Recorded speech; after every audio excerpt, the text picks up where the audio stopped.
শীত এলেই সারা দেশে বিভিন্ন উপায়ে মধু আহরণের ধুম পড়ে যায়। বাক্সে চাষ করা মৌমাছির মাধ্যমে মধু সংগ্রহ ব্যাপক সাড়া ফেলেছে।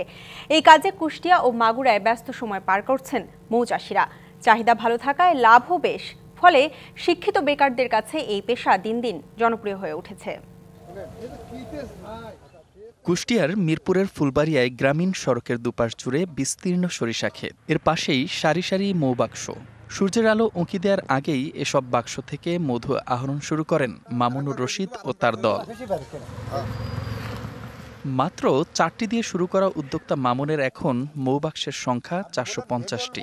কুষ্টিয়া থেকে তার ব্যবসার পরিধি ছড়িয়েছে 26 জেলায়। সরিষা, কালোজিরা, ধনিয়া ও লিচু বাগানে ঘুরে ঘুরে মধু সংগ্রহ করছেন তিনি, দিচ্ছেন প্রশিক্ষণও। বক্সে দেখাশোনা করি, খামারে দেখাশোনা করি, বাবা যখন থাকে না। আমি চাই যে আমি একজন বড় বাবার মতো সফল উদ্যোক্তা হতে চাই। এমন একটা কাজ করব যেটা আমি অন্য সবার কর্মসংস্থান সৃষ্টি করতে পারি। এইটা নিয়ে আমার পথ ছিল। তখন আমি ওই দিশার চাকরি ছেড়ে দিয়ে আমার এই মৌমাছির উপরে আত্মনির্ভরশীল হয়ে পড়ি। মৌমাছি মধু সংগ্রহের সময় সরিষার পরাগায়ন হওয়ায় বেড়েছে উৎপাদন। সিল্কোর সিল্ক অ্যান্ড শাইন, যাতে আছে আর্গান অয়েল ও ওট প্রোটিনের গুডনেস, যা আপনার চুলকে রাখে হেলদি অ্যান্ড শাইনিং। খাঁটি মধু কিনতে দূর দূরান্ত থেকে আসছেন অনেকে। আজকে 8 কেজি নেব। এগুলো আমার আত্মীয় স্বজনকে কিছু দিয়ে আমার নিজেও 4 বছর খাই। এদের নাম ভালো, এরা খাঁটি মধু বিক্রি করে এবং এই মধু বাংলাদেশ না শুধু বাইরেও নাকি দেয়। এটা শুনে আমরা এত আগ্রহী এখানে এসে নিজে মধুটা কালেকশন করছি।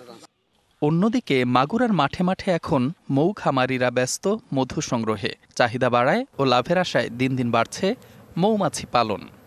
ট্রেতে করে নিয়ে আসি আমরা, বক্সে মেশিনের ভিতরে দিয়ে ঘোরালে বাতাসের কম্পন সৃষ্টি হয়ে ওটা গায়ে লাগে, ওই বক্সে মেশিনের গায়ে লাগে, বাইরে নিচেই পড়ে। সরিষা ছাড়াও কালোজিরা, ধনিয়া ও লিচু সহ বিভিন্ন জাতের ফুল থেকে মধু সংগ্রহ করা হয় বছর জুড়ে। DBC news desk.